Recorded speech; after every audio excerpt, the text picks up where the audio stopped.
Meta Ads 2026, la nouvelle stratégie qui remplace Tofu, Mofu, Bofu post-Andromeda. Pourquoi le modèle Tofu, Mofu, Bofu est obsolète et comment la psychologie du consommateur dicte désormais la performance. C'est ce qu'on va voir aujourd'hui. Vos publicités ciblent la bonne personne mais au mauvais moment mental. À gauche, on peut voir la logique d'achat média classique, Tofu, Mofu, Bofu.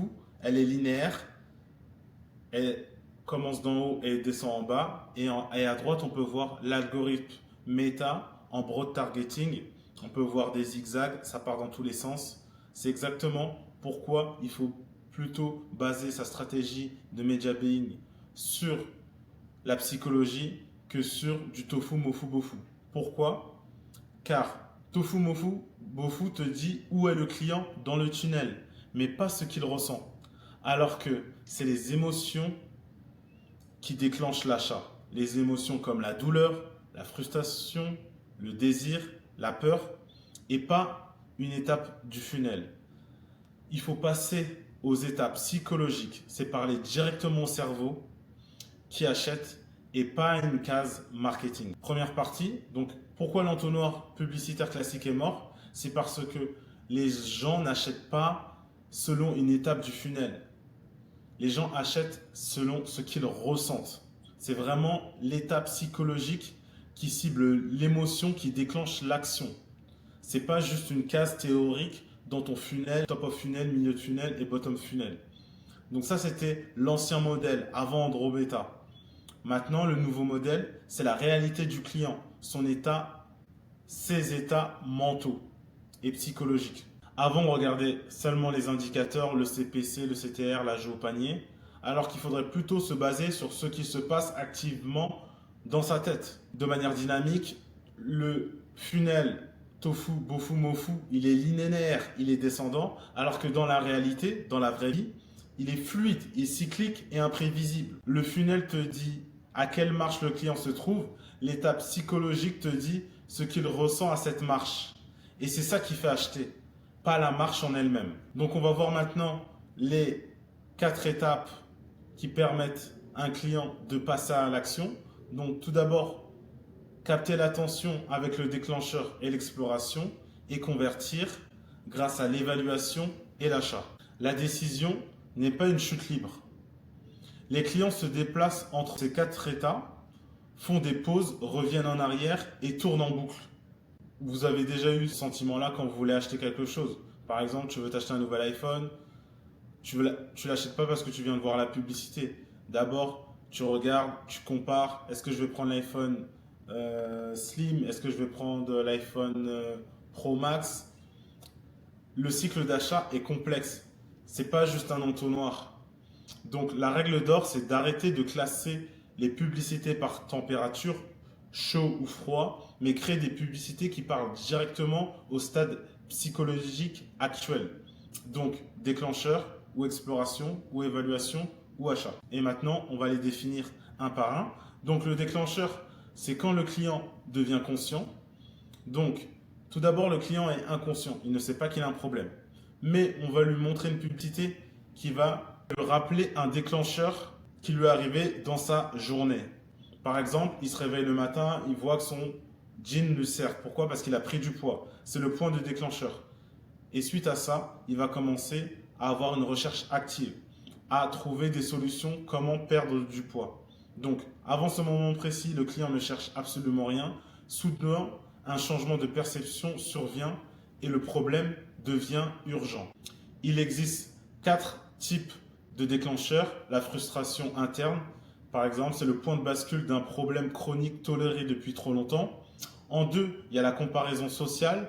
C'est la prise de conscience déclenchée par l'observation des normes ou des comportements d'autrui. Par exemple, tu te rends compte qu'à 22 ans, tu n'as plus de cheveux alors que toutes les autres personnes de 22 ans, elles ont des cheveux. Donc tu te dis, ah oui, là j'ai un problème, c'est la comparaison sociale. Un événement de la vie, par exemple, c'est un changement brutal de contexte. Donc par exemple, un déménagement, un nouveau travail qui va te faire déclencher un achat. Par exemple, tu dois bosser maintenant en bureau, tu dois t'habiller de manière plus classe, donc tu dois porter des chemises. Ou En dernier, le dernier point, c'est une perturbation externe, donc un changement dans l'environnement immédiat devenu impossible à ignorer. Par exemple, le fait qu'on soit obligé de, par exemple, porter des masques pendant une période donnée. Vous savez laquelle, ok? Donc, on passe à la phase 2, c'est l'exploration, le travail d'identité et de catégorie.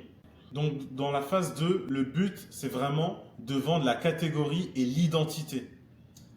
Il faut garder les caractéristiques du produit pour plus tard, pour l'étape 3 et l'étape 4. Là, le but, c'est vraiment qu'il s'identifie dans ta marque. Donc, le mécanisme est le suivant. Le besoin est identifié, mais le client ne cherche pas de produit spécifique.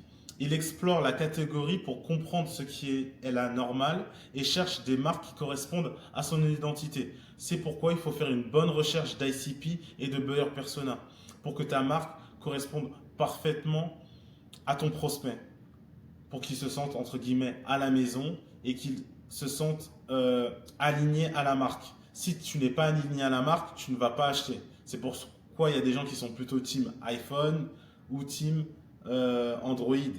Il y a plutôt des gens qui achètent toujours des Nike ou des Adidas. Il faut que tu sois aligné à l'identité de la marque. Et enfin, l'impact, c'est en créant du contenu centré sur la catégorie et non le produit. La conversion en aval explose. Le client forme une image mentale de la solution qui ressemble à votre marque. La phase 3, c'est l'évaluation, c'est la quête de permission et de certitude. Car vous le savez, les êtres humains sont feignants et ont besoin d'une raison pour acheter. Par exemple, là on est aux alentours du 20. Le 30, c'est la fête des mères. On peut mettre en avant le fait que tu achètes ce produit pour la fête des mères. Donc, il y a une balance entre l'émotion et la logique. Donc, le désir d'acheter et la logique, le risque, la réduction du risque et la preuve sociale. Donc, la tension cognitive, le client veut acheter, mais son cerveau scanne le risque, il cherche la raison logique pour justifier sa décision émotionnelle. Il a besoin de la permission de choisir. Et enfin, en termes de règles créatives pour vos publicités, à ce stade, il ne faut pas rivaliser. On ne rivalise plus du tout sur le produit, on rivalise sur la certitude. Est-ce qu'on a assez de social proof? Est-ce que la marque est reconnue? Est-ce qu'il y a des célébrités ou des personnes influentes qui ont déjà utilisé ce produit-là? Est-ce qu'il y a assez de personnes qui ont utilisé ce produit? Est-ce qu'ils ont assez de social proof? C'est ici que la preuve sociale agit comme réducteur de risque. Enfin, la dernière partie, c'est l'achat. C'est la lutte contre l'inertie humaine. En gros, on est des feignants, on n'a pas envie d'acheter. Acheter, c'est dépenser de l'argent. L'argent égale énergie. On ne veut pas perdre d'énergie, on ne veut pas perdre d'argent. Pour ce faire, la règle créative est la suivante. L'objectif, c'est plus du tout de convaincre ni d'éduquer. L'unique but, c'est de supprimer la friction. Donc, comment on supprime la friction? En mettant de la rassurance. Donc, de la garantie, de retour, de la livraison offerte. Mais surtout, on ne détruit pas sa marge en mettant de la promotion. Là, le but, c'est vraiment d'enlever de la friction, mais pas d'enlever de la marge. Okay? Donc, le mécanisme, c'est la décision psychologique est déjà actée. Désormais, la paresse humaine prend le dessus, comme j'ai dit juste avant. Le cerveau cherche activement des raisons pour ne pas dépenser d'énergie. S'il n'est pas obligé de bouger, il ne fera pas. Donc, réassurance, réassurance, donc livraison offerte, preuve sociale juste avant et garantie. Donc maintenant, je vais vous donner un plan en 3 étapes afin de pouvoir intégrer ça dans votre media buying. Donc, dans un premier lieu, c'est auditer vos publicités par état mental. La question clé à se poser, c'est que ressent cette personne au moment précis où cette publicité atterrit sur son fil d'actualité? Est-ce qu'elle est à l'étape 1 déclencheur ou à l'étape 2 ou à l'étape 3 ou à l'étape 4? Ça, c'est la première question à se poser. Ensuite, en étape numéro 2, on va identifier les lacunes de votre stratégie. Est-ce que vous avez des publicités à l'étape 3 et 4, par exemple? Vous n'avez que des publicités qui sont dans l'étape de l'évaluation ou de l'achat. Il faudrait faire plus de publicités à l'étape diagnostic ou à l'étape exploration. Car la plupart du temps, La majorité des marques surinvestissent dans l'évaluation et l'achat et sont complètement absentes sur les phases de déclencheur et les phases d'exploration. La vérité, c'est que ce n'est pas un problème de ciblage, c'est un problème de message. C'est exactement la raison pour laquelle les publicités refusent de scaler. Et enfin, pour la dernière étape, on va transformer radicalement les briefs créatifs. On va arrêter de faire des briefs créatifs. Nous avons besoin d'une publicité pour une audience froide avec une accroche forte. On va plutôt aller sur des briefs cognitifs, donc parler avec la psychologie. Donc nous avons besoin d'une création qui réveille un déclencheur de type frustration interne, comme on l'a vu précédemment, chez quelqu'un qui n'a pas encore conscience de son problème, alors qu'il peut être résolu grâce à notre produit. En termes d'impact, cette précision modifie instantanément l'accroche, le message, l'émotion et les réelles chances de conversion. Car on parle directement avec sa psyché. Si tu veux qu'on mette ça en place dans ton e-commerce, j'ai les e-commerçants bloqués en dessous de 10 000 € par mois à passer à plus de 100 000 € par mois. Je viens de le mettre en place avec un de mes nouveaux élèves. Donc tu peux voir ici la campagne. On a dépensé 50 € hier le 17 mai. On a un ROS de 1,45 qui est moyen, mais bon, on est sur un produit avec de l'abonnement, donc on est rentable.